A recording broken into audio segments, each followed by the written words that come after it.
Assalamualaikum dear students. I hope you all are fine and doing well. तो बच्चों last class में हमने gradient के बारे में पढ़ा था। ठीक है, इसके अलावा हमने कि लीनियर इक्वेशन से ग्राफ कैसे बनाने हैं हमने वो सीखा था। और हमने कार्टेशियन प्लेन के बारे में पढ़ा था। और थोड़ा बहुत मैंने आप लोगों को कोऑर्डिनेट ज्योमेट्री का इंट्रोडक्शन भी दिया था। ठीक है, तो अब हम इसी को आगे लेके चलते हैं। अगला कॉन्सेप्ट हमारे पास ये है, एक लाइन सेगमेंट की लेंथ कैसे फाइंड करनी है हमने। Length of a line segment का जो फॉर्मूला है वो आपको याद होना चाहिए।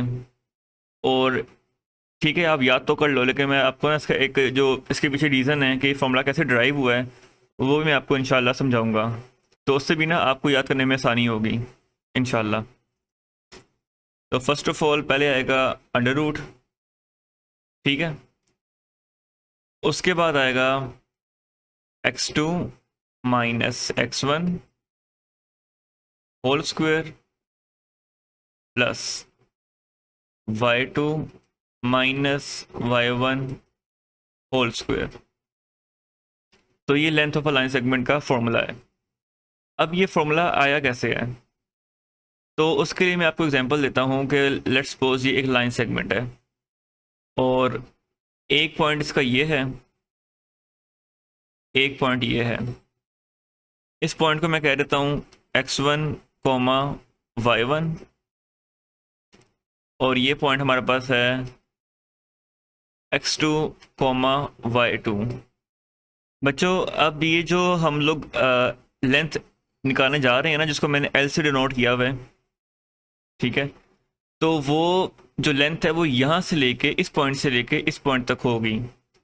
लेकिन अगर आपने इस पॉइंट से लेके इस पॉइंट तक यानी पूरी लाइन सेगमेंट की लेंथ निकालनी है, तो फिर आपको जो है ना एक पॉइंट यहाँ लगाना पड़ेगा अपना बिल्कुल एंड पे, और एक पॉइंट यहाँ पे। फिर आप ये जो फॉर्मूला है वो अप्लाई करोगे तो आपके पास जो है ना वो रिक्वायर्ड लेंथ आ जाएगी जो आप निकालना चाह रहे थे।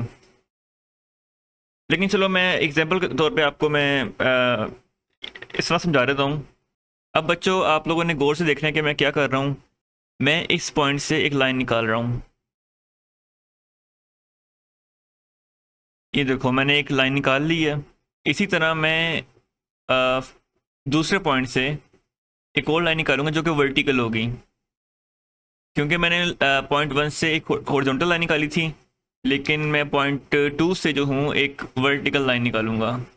ये देखो एक और लाइन मैंने निकाल ली है। तो देखो बच्चों मेरे पास फाइनल डायग्राम आ गई है। अब आप गौर करो कि यहाँ पे जो है ना एक 90 डिग्री का एंगल बन रहा है। बच्चों ये जो मैं कॉन्सेप्ट आप लोगों के साथ शेयर करने जा रहा हूँ ना, तो वो तभी आप लोगों को समझ आएगा अगर आप लोगों ने पाइथागोरस थ्योरम पढ़ा होगा पहले और आपको वो याद होगा। लेकिन अगर आपको पाइथागोरस थ्योरम याद नहीं है तो मैं स्टिल आपको थोड़ा बहुत ओवरव्यू दे देता हूँ कि वो होता क्या है।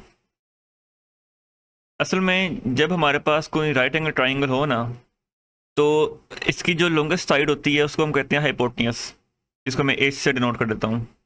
इस जो लाइन को मैं कह देता हूँ L1 और इस लाइन को मैं कह देता हूँ L2।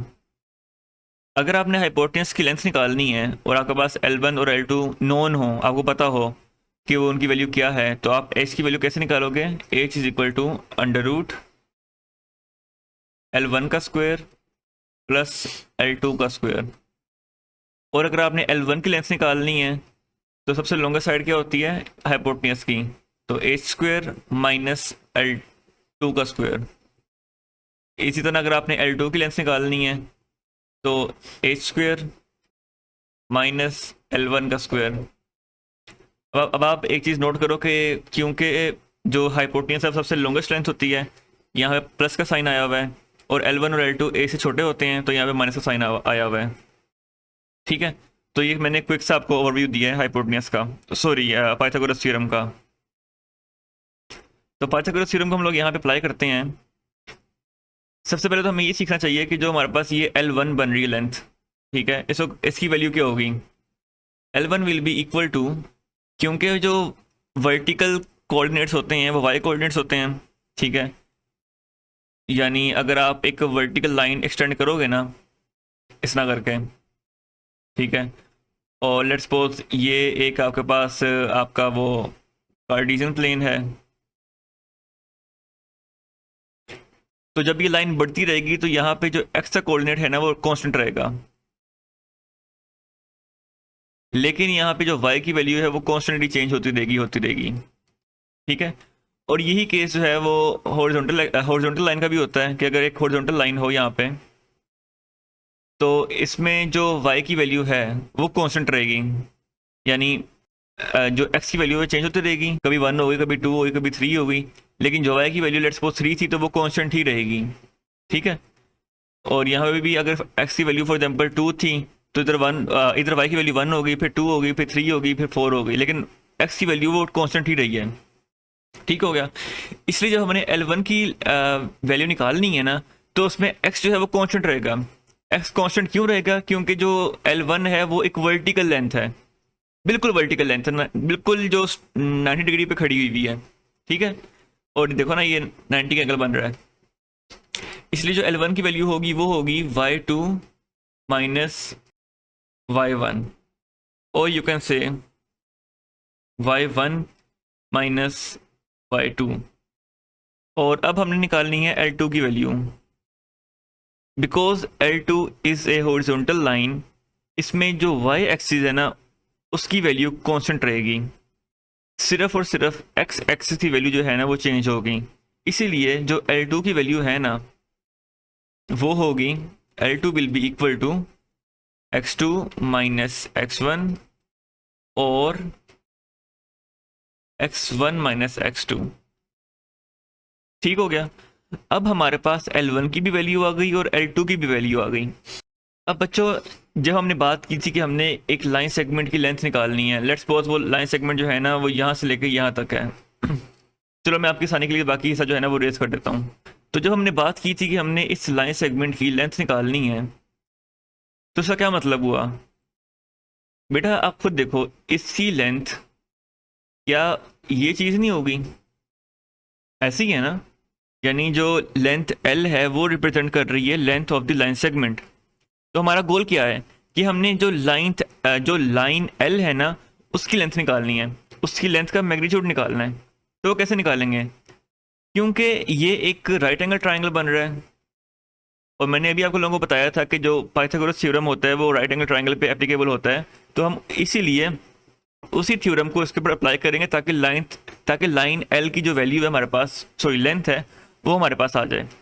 L is equal to L यानी लाइन L की लेंथ अंडर रूट L2 का होल स्क्वायर प्लस L1 का स्क्वायर, और आप इसको वाइस वर्सा भी कर सकते हो, यानी L1 का होल स्क्वायर प्लस L2 का होल स्क्वायर, और फिर इसके ऊपर वो अंडर रूट आ जाएगी। अंडर रूट जो है बेटा वो बहुत ज़रूरी है, इसको भूलना जाना। ठीक है, तो इस तरह फिर हमारे पास L की जो वैल्यू है वो ये है। अब इसको अगर मैं मजीद एक्सपेंड करूँ ताकि आप लोगों को समझ आ जाए, तो हमारे पास फाइनली L की वैल्यू क्या आएगी? L is equal to L1 की वैल्यू क्या थी? L1 की वैल्यू थी y2 माइनस y1, और you can say y1 minus y2, और L2 की वैल्यू थी, L2 की वैल्यू पहले लिखते हैं हम लोग, क्योंकि हमने ऊपर भी पहले x की वैल्यू लिखी थी, तो इसलिए हम लोग यहाँ पे लिखते हैं L2 की वैल्यू। L2 की वैल्यू है x2 minus x1 whole square. बेटा ये जो है ना ये L1 की वैल्यू है, सॉरी L2 की वैल्यू है, L2 की। ठीक है, मैंने L2 की वैल्यू लिख दी, उसके ऊपर जो है फिर मैंने स्क्वायर लगा दिया। सही है ना? अब आगे आएगा प्लस का साइन, और इसी तरह मैं फिर आगे L1 की वैल्यू भी लिखूंगा।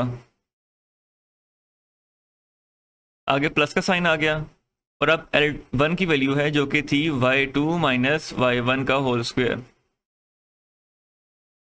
तो अब देखो बेटा, ये जो मैंने एक फॉर्मूला डिराइव किया है,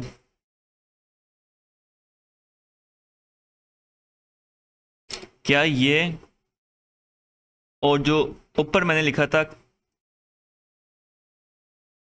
ये वाला, तो क्या ये दोनों सेम नहीं है? बिल्कुल सेम है। ठीक है, बाकी आप ऐसा कर सकते हो कि x1 माइनस x2 कर सकते हो। ठीक है, और इधर भी आप y1 माइनस y2 कर सकते हो। इसमें इतना फ़र्क नहीं आएगा क्योंकि एट लास्ट यहाँ पे स्क्वायर लगा हुआ है। तो लेट्स सपोज अगर आपके पास यहाँ पे नेगेटिव वैल्यू आ भी गई ना, तो स्क्वायर होने के बाद वो पॉजिटिव ही हो जाएगी। फॉर एग्जांपल अगर आपके पास यहाँ पे -4 आ गया तो वो फिर स्क्वायर होने के बाद 16 हो जाएगा। और इधर इधर 4 आ गया, अगर अगर आपके पास -4 ना आया तो वो भी 16 हो जाएगा। तो इससे फ़र्क नहीं पड़ता क्योंकि यहाँ पे स्क्वायर लगा हुआ है। हाँ, अगर स्क्वायर ना लगा होता, कोई क्यूब सॉरी कोई ओड नंबर की पावर होती, तो फिर आपको ख्याल रखना पड़ना था इस चीज़ का। लेकिन हमारा फॉर्मूला है ही ऐसा कि उसमें स्क्वायर आ रहा है। तो बच्चों, ये था एक concept length of a line segment का, और मैंने आपको एक एग्जांपल देके भी समझा दिया कि ये फार्मूला है वो ड्राइव कैसे होता है। अब इसमें ऐसा है कि अव्वल तो आप ये फार्मूला याद कर लो, आसानी होगी काफ़ी आप लोगों के लिए।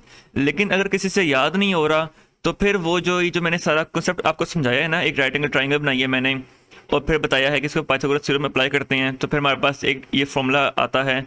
तो वो इसके थ्रू भी याद कर सकता है इस चीज़ को, इस फार्मूला को। ठीक है।